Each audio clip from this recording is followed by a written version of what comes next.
ರಾಷ್ಟ್ರಕವಿ ಕುವೆಂಪು ಅವರ ಯಾವ ಕಾಲದ ಶಾಸ್ತ್ರವೇನು ಹೇಳಿದರೇನು ಎಂಬ ಅಮೋಘ ಕವನದ ಆಶಯ ಹಾಗೂ ಅವರ ಜೀವನ ಸಾಧನೆಯನ್ನು ಅಭ್ಯಾಸಕ್ಕೆ ಪೂರಕವಾಗುವಂತೆ ಇಲ್ಲಿ ವಿವರವಾಗಿ ವಿಶ್ಲೇಷಿಸಲಾಗಿದೆ. ಕೆವಿ ಪುಟ್ಟಪ್ಪ, ಕುವೆಂಪು. ಯುಗ ಪ್ರವರ್ತಕ ಕವಿಯ ಪರಿಚಯ.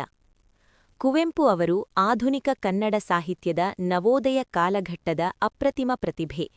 ಕನ್ನಡಕ್ಕೆ ಮೊಟ್ಟಮೊದಲ ಜ್ಞಾನಪೀಠ ಪ್ರಶಸ್ತಿಯನ್ನು ತಂದುಕೊಟ್ಟ ಹಿರಿಮೆ ಇವರದ್ದು. 1. ಜೀವನ ಮತ್ತು ವೃತ್ತಿಜೀವನ. ಜನನ 1904 ಡಿಸೆಂಬರ್ 29ರಂದು ಶಿವಮೊಗ್ಗ ಜಿಲ್ಲೆಯ ಕುಪ್ಪಳಿಯಲ್ಲಿ ಜನಿಸಿದರು.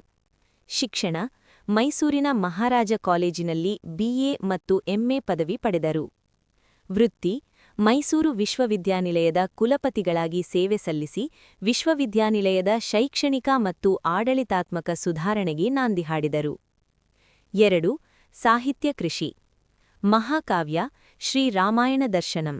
ಇದು ಆಧುನಿಕ ಯುಗದ ದೃಷ್ಟಿಕೋನದಲ್ಲಿ ರಾಮಾಯಣವನ್ನು ವಿಶ್ಲೇಷಿಸುವ ಬೃಹತ್ ಕೃತಿ. ಕಾದಂಬರಿಗಳು ಕಾನೂರು ಹೆಗ್ಗಡಿತಿ ಮತ್ತು ಮಲೆಗಳಲ್ಲಿ ಮದುಮಗಳು ಕನ್ನಡ ಸಾಹಿತ್ಯದ 2 ಕಣ್ಣುಗಳಿದ್ದಂತೆ. ಮಲೆನಾಡಿನ ಜನಜೀವನವನ್ನು ಇವುಗಳಷ್ಟು ಸೊಗಸಾಗಿ ಬೇರೆಲ್ಲೂ ಚಿತ್ರಿಸಿಲ್ಲ. ಕವನ ಸಂಕಲನಗಳು ಕೊಳಲು, ಪಾಂಚಜನ್ಯ, ಪಕ್ಷಿಕಾಶಿ, ಪ್ರೇಮ ಕಾಶ್ಮೀರ ಮುಂತಾದವುಗಳು ಇವರ ಪ್ರಮುಖ ಕೃತಿಗಳು. ನಾಟಕಗಳು ಜಲಗಾರ, ಶೂದ್ರ ತಪಸ್ವಿ, ವೈಚಾರಿಕ ನಾಟಕ, ಬೆರಳಿಗೆ ಕೊರಳ್, ರಕ್ತಾಕ್ಷಿ ಇತ್ಯಾದಿ. ಯಾವ ಕಾಲದ ಶಾಸ್ತ್ರವೇನು ಹೇಳಿದರೇನು ಕವನದ ತಾತ್ಪರ್ಯ. ಈ ಕವನ ಕುವೆಂಪು ಅವರ ವೈಚಾರಿಕ ಕ್ರಾಂತಿಗೆ ಹಿಡಿದ ಕನ್ನಡಿ. ಕೇವಲ ಸಂಪ್ರದಾಯಗಳಿಗೆ ಅಂಟಿಕೊಳ್ಳದೆ ಮನುಷ್ಯ ತನ್ನ ವಿವೇಕವನ್ನು ಹೇಗೆ ಬಳಸಬೇಕು ಎಂಬುದನ್ನು ಇದು ಮನವರಿಕೆ ಮಾಡಿಕೊಡುತ್ತದೆ. ವಿವೇಕಕ್ಕೆ ಆದ್ಯತೆ. ಯಾವುದೋ ಹಳೆಯ ಕಾಲದ ಶಾಸ್ತ್ರಗಳು ಇಂದಿನ ಬದುಕಿಗೆ ಹೊಂದಿಕೆಯಾಗದಿದ್ದರೆ ಅವುಗಳನ್ನು ಕುರುಡಾಗಿ ಅನುಸರಿಸುವುದರಲ್ಲಿ ಅರ್ಥವಿಲ್ಲ. ಎದೆಯ ದನಿ ಅಥವಾ ಮನಸ್ಸಾಕ್ಷಿಯೇ ಅತ್ಯಂತ ದೊಡ್ಡ ಶಾಸ್ತ್ರ ಎಂಬುದು ಕವಿಯ ಸಾರಾಂಶ. ಮಾನವೀಯತೆಯೇ ಪರಮಧರ್ಮ. ಧರ್ಮಗ್ರಂಥಗಳು ಅಥವಾ ಕಟ್ಟುಪಾಡುಗಳು ಮನುಷ್ಯರ ನಡುವೆ ಗೋಡೆಗಳನ್ನು ನಿರ್ಮಿಸಿದರೆ ಅವುಗಳನ್ನು ಬದಿಗಿಡಬೇಕು. ಮನುಷ್ಯನ ಪ್ರಗತಿ ಮತ್ತು ಸುಖಕ್ಕೆ ಅಡ್ಡಿಯಾಗುವ ಯಾವುದೇ ಪುರಾತನ ನಂಬಿಕೆಗಳು ನಮಗೆ ಬೇಡ ಎಂಬ ದಿಟ್ಟ ನಿಲುವು ಇಲ್ಲಿ ವ್ಯಕ್ತವಾಗಿದೆ. ಬದಲಾವಣೆಯ ಅನಿವಾರ್ಯತೆ. ಕಾಲವು ಹರಿಯುವ ನದಿಯಂತೆ. ಹಳೆಯ ಕಾಲದ ನಿಯಮಗಳು ಆ ಕಾಲಕ್ಕೆ ಸರಿಯಿರಬಹುದು, ಆದರೆ ಇಂದಿನ ಹೊಸ ಆಲೋಚನೆಗಳಿಗೆ ತಕ್ಕಂತೆ ನಾವು ಬದಲಾಗಬೇಕು. ಬದಲಾವಣೆಯನ್ನು ಸ್ವಾಗತಿಸದ ಸಮಾಜ ಜಡವಾಗುತ್ತದೆ ಎಂದು ಕವಿ ಎಚ್ಚರಿಸುತ್ತಾರೆ. ಕುವೆಂಪು ಅವರ ದರ್ಶನ. ವಿಶ್ವಮಾನವ ತತ್ವ. ಕುವೆಂಪು ಅವರು ಸಮಾಜಕ್ಕೆ ನೀಡಿದ ಅತಿದೊಡ್ಡ ಕೊಡುಗೆ ವಿಶ್ವಮಾನವ ಸಂದೇಶ. ಅವರ ಪ್ರಕಾರ ಮನುಷ್ಯ ಹುಟ್ಟುವಾಗ ವಿಶ್ವಮಾನವನಾಗಿಯೇ ಹುಟ್ಟುತ್ತಾನೆ, ಆದರೆ ಬೆಳೆಯುತ್ತಾ ಜಾತಿ, ಮತ, ದೇಶ ಎಂಬ ಸಂಕುಚಿತ ಅಲ್ಪಮಾನವನಾಗುತ್ತಾನೆ.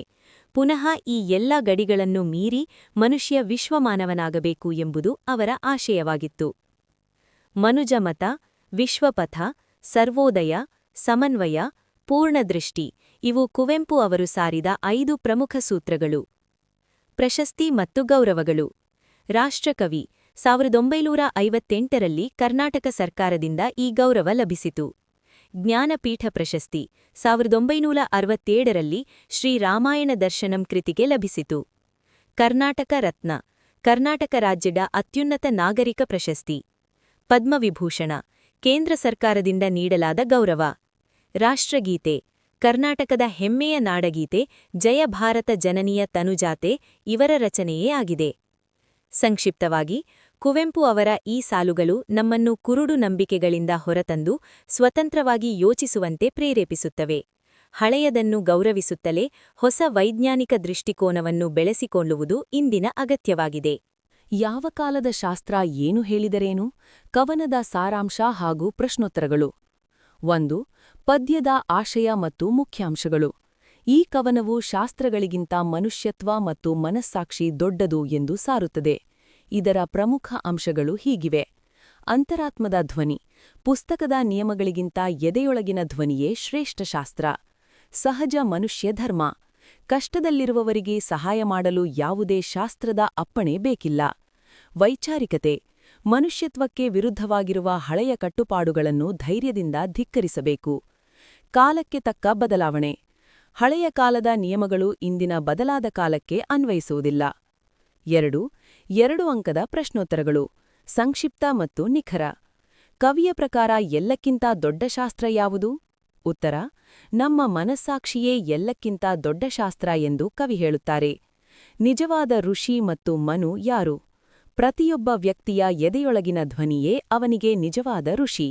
ತನಗೆ ತಾನೇ ನಿಯಮ ರೂಪಿಸಿಕೊಳ್ಳುವವನೇ ನಿಜವಾದ ಮನು. ಬಾಯಾರಿದವನಿಗೆ ನೀರು ಕುಡಲು ಶಾಸ್ತ್ರದ ಅನುಮತಿ ಬೇಕಿಲ್ಲ ಏಕೆ? ಉತ್ತರ: ಬಾಯಾರಿದವನಿಗೆ ನೀರು ಕೊಡುವುದು ಮತ್ತು ಕಷ್ಟದಲ್ಲಿರುವವರ ಕಣ್ಣೀರು ಒರೆಸುವುದು ಮನುಷ್ಯನ ಸಹಜ ಧರ್ಮ. ಅದಕ್ಕೆ ಯಾವುದೇ ಪುರಾವೆಗಳ ಅಗತ್ಯವಿಲ್ಲ. ಶಾಸ್ತ್ರಗಳು ಮನುಷ್ಯತ್ವಕ್ಕೆ ವಿರುದ್ಧವಾಗಿದ್ದರೆ ಏನು ಮಾಡಬೇಕು? ಉತ್ತರ: ಅಂತಹ ಶಾಸ್ತ್ರಗಳನ್ನು ಕಸದಂತೆ ಬಿಸಾಡಬೇಕು ಮತ್ತು ಸ್ವರ್ಗ ನರಕಗಳ ಭಯವಿಲ್ಲದೆ ಅವುಗಳನ್ನು ವಿರೋಧಿಸಬೇಕು. ಕವಿಯ ಪ್ರಕಾರ ಪವಿತ್ರತೆ ಎಂದರೇನು? ಉತ್ತರ: ಪವಿತ್ರತೆ ಎಂದರೆ ಕೇವಲ ಸ್ನಾನ ಆಚರಣೆಗಳಲ್ಲ, ಮುಳುಗುತ್ತಿರುವ ಮಗುವನ್ನು ಅಂದರೆ ಜೀವವನ್ನು ಜಾತಿ ಭೇದವಿಲ್ಲದೆ ರಕ್ಷಿಸುವುದೇ ನಿಜವಾದ ಪವಿತ್ರತೆ. ಹಳೆಯ ಕಾಲದ ಋಷಿಗಳ ಬಗ್ಗೆ ಕವಿಯ ಅಭಿಪ್ರಾಯವೇನು? ಉತ್ತರ: ಅವರು ಕೂಡ ನಮ್ಮಂತೆಯೇ ಮನುಷ್ಯರಾಗಿದ್ದರು.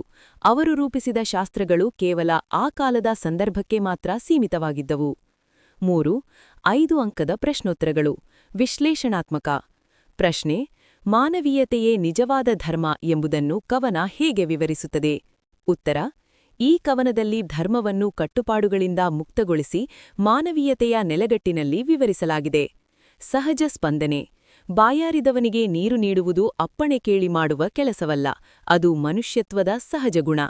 ಜೀವದ ಬೆಲೆ: ಸಂಪ್ರದಾಯದ ಹೆಸರಿನಲ್ಲಿ ಮುಳುಗುತ್ತಿರುವ ಮಗುವನ್ನು ರಕ್ಷಿಸದೇ ಇರುವುದು ಅಧರ್ಮ. ಜೀವ ಉಳಿಸುವುದಕ್ಕಿಂತ ಮಿಗಿಲಾದ ಶಾಸ್ತ್ರ ಯಾವುದೂ ಇಲ್ಲ. ಅಂತರಾತ್ಮದ ಹಾದಿ: ಧರ್ಮವು ಗ್ರಂಥಗಳಲ್ಲಿಲ್ಲ, ಅದು ನಮ್ಮ ಕರ್ತವ್ಯ ಪ್ರಜ್ಞೆ ಮತ್ತು ಎದೆಯ ಧ್ವನಿಯಲ್ಲಿ ಅಡಗಿದೆ. ಪ್ರಶ್ನೆ 2: ಹಳೆಯ ಶಾಸ್ತ್ರಗಳು ಮತ್ತು ವೈಯಕ್ತಿಕ ವಿವೇಕದ ನಡುವಿನ ಸಂಘರ್ಷವನ್ನು ಕವಿ ಹೇಗೆ ಬಗೆಹರಿಸುತ್ತಾರೆ?